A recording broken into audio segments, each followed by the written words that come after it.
ఇంతకుముందు మన ఇళ్లల్లో మనకు నచ్చిన కూరగాయలు ఉండడం, లేకపోతే ఏ కూరగాయలు అందుబాటులో ఉంటే ఆ కూరగాయలు చేసేవాళ్ళం. కానీ ప్రస్తుతం నౌవేడేస్ ఎట్లా ఉందంటే పిల్లలకి ఇష్టమైనవి మాత్రమే వండాల్సొస్తుంది. అవి కూడా వాళ్ళకి నచ్చినట్టు. అంటే స్కూల్‌కి వెళ్తా ఉంటారు కదా! వాళ్ళ ఫ్రెండ్స్ తింటా ఉంటే నాకు ఈ కర్రీ కావాలా, ఆ కర్రీ కావాలని అడుగుతా ఉంటారు. లేకపోతే డిఫరెంట్ డిఫరెంట్ రెసిపీస్ అడుగుతా ఉంటారు పిల్లలు. హలో అందరికీ. Welcome back to Siri MS vlogs. నేను మీ శిరీష.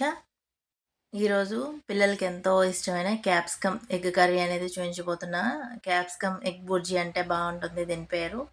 అది వచ్చేసి దీనికోసం స్టవ్ వెలిగించి కడాయి పెట్టి 2 టేబుల్ స్పూన్ ఆయిల్ వేసేసుకొని జీలకర్ర ఆవాలు వేసేసి ఆనియన్ సన్నగా కట్ చేసుకున్న ఆనియన్ వేసుకోండి. నేను మిర్చి అయితే వేయలేదు, ఎందుకంటే ఇది క్యాప్సికమ్ ఆల్రెడీ మిర్చి ఫ్లేవర్ ఉంటుంది కాబట్టి నేను ఏది వేయలేదు. మీకు కావాలంటే మీరు వేసుకోవచ్చు. ఇవి బాగా వేయించుకున్న తర్వాత ఇంత బాగా వేగాలన్నమాట. పచ్చిదనం ఉంటే క్యాప్సికమ్ అంటే ఎగ్ పొరుటు కదా మనం చేసేది. క్యాప్సికమ్ వేగితేనే బాగుంటుంది, వేగకపోతే అస్సలు బాగుండదనమాట. దీంట్లో మీకు కావాల్సినన్ని గుడ్లు అయితే వేసుకోవచ్చు.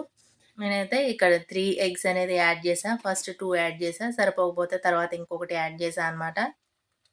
ఎగ్స్ వేసిన తర్వాత ఒక 2 సెకండ్స్ అట్లా వదిలేసిన తర్వాత కలుపుకుంటే మీకు అనేది అది క్రంబుల్ క్రంబుల్ ఉంటుందన్నమాట. పీసెస్ పీసెస్‌గా.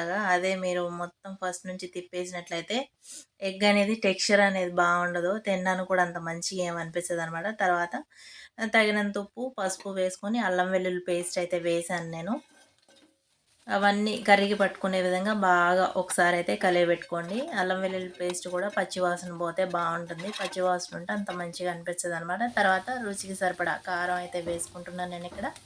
క్యాప్సికమ్ ఏమేమి కారం ఉండదు, మిర్చి ఫ్లేవర్ అయితే ఉంటుంది కానీ కారం అయితే ఉండదు కాబట్టి నేను 2 టేబుల్ స్పూన్ల వరకు అయితే కారం వేసాను నేను. తర్వాత జీలకర్ర పౌడర్ మాత్రమే వేసాను, ఎందుకంటే మిర్చి వేసాము, క్యాప్సికమ్ వేసాం కాబట్టి.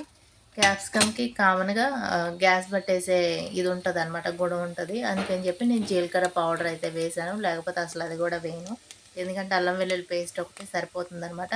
అంతే అండి, సింపుల్. చాలా ఈజీగా జస్ట్ క్యాప్సికమ్ ఉంటే చాలు. ఒక్క 5 మినిట్స్‌లోనే మీకు కర్రీ అనేది రెడీ అయిపోతది. పిల్లలకి ఎంచక్కా కలిపేసి పెట్టేసేయొచ్చు. ఆ రైస్ ఏం మెత్తబడదనమాట. కర్రీ అనుకోండి మెత్తబడిపోతది. ఇట్లా డిఫరెంట్‌గా చేసి పెడితే పిల్లలు చాలా ఇష్టంగా తింటారు. Thanks for watching. బాయ్.